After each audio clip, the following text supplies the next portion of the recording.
क्या हमारे सपने किसी और की असली दुनिया हो सकते हैं?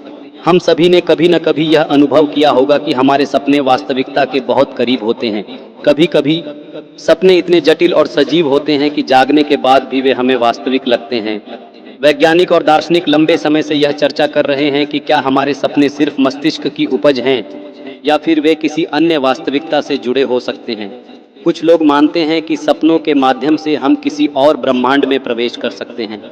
इस सिद्धांत को मल्टीवर्स ड्रीम थ्योरी कहा जाता है। मल्टीवर्स का सिद्धांत और सपने क्या कहते हैं? मल्टीवर्स का सिद्धांत कहता है कि हमारे ब्रह्मांड के अलावा कई अन्य समानांतर ब्रह्मांड भी हो सकते हैं। ये ब्रह्मांड एक दूसरे के समान हो सकते हैं या फिर पूरी तरह से अलग।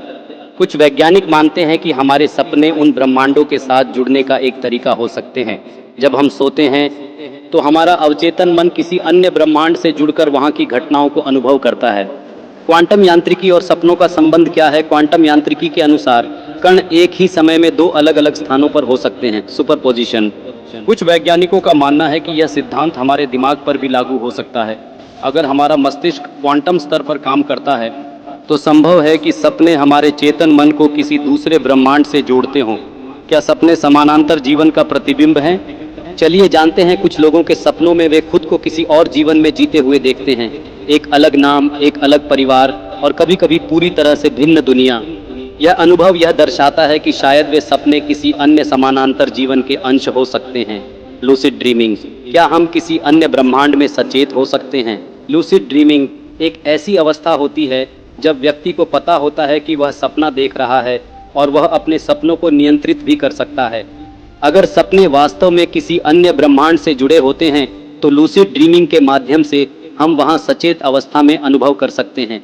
वैज्ञानिक दृष्टिकोण। अधिकांश वैज्ञानिक इस सिद्धांत को काल्पनिक मानते हैं क्योंकि सपनों के माध्यम से किसी अन्य ब्रह्मांड से जुड़ने का कोई प्रत्यक्ष प्रमाण नहीं है। सपने मुख्य रूप से हमारे अवचेतन मन की गतिविधियां होती हैं जो हमारी यादों, भावनाओं और अनुभवों से जुड़ी होती हैं। व्यक्तिगत अनुभव और परामनोविज्ञान क्या है? कई लोग अपने सपनों में ऐसी जगहों और घटनाओं को देखते हैं जो उन्होंने कभी नहीं देखी होती। कुछ का मानना है कि यह परामनोविज्ञान, पैरासाइकोलॉजी का हिस्सा हो सकता है, जो यह दर्शाता है कि हमारी चेतना भौतिक सीमाओं से परे जा सकती है। भले ही यह सिद्धांत प्रमाणित नहीं हुआ है, लेकिन यह विचार काफी रोचक है कि शायद हमारे सपने किसी अन्य ब्रह्मांड की वास्तविकता का हिस्सा हो सकते हैं। विज्ञान इस विषय पर शोध कर रहा है और भविष्य में हमें और अधिक जानकारी मिल सकती है।